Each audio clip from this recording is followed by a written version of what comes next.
cup of coffee comes from our very own Joe Schmoe. And Joe writes, so I was about 9 years old. I was having a water balloon fight with my friends at my house, and my team's base was in the backyard and the enemy posted up in the front yard. It was against the rules to go through the house to launch a surprise attack, so my house was listed as the demilitarized zone. However, what was never outlined was to be able to enter the house to use the utilities to fill water balloons. So there I was in my kitchen, war on my mind. I obtained a full-size helium balloon and was filling it in one side of the kitchen sink to make the Moab, mother of all water balloon bombs.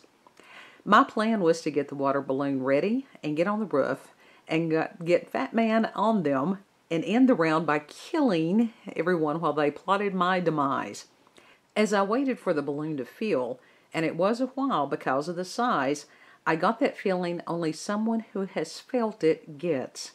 That goosebump feeling of being watched by someone close by.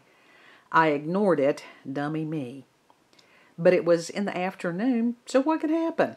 I was surrounded by friends. I had protection. Nope, I had zero protection. As the goosebumps rose on my arms, I heard what I can only describe as a deep exhale. I felt wind on my neck. The terror that followed caused me to run as fast as I could out the front door. On my way out, I slipped. I think I was actually tripped, but my feet were wet, and I cannot prove that that was the case, so we will say I slipped. I fell hard directly on my tailbone and into the enemy territory. I got water ballooned, but I could care less. I would have gladly been accused of treason by violating the DMZ and ended up in the hands of the enemy to face that fate rather than to have been in the house with evil breathing down my neck. Breathing I could hear and feel. One of the worst days of my haunted childhood. I will never, ever forget. God bless you, Joe. Thank you so much for sending your story in. And yeah, when you have one of those experiences where it becomes tactile, where something touches you or you can feel its presence in a tangible, physical way, that is a terror that few can understand if they have not had that experience.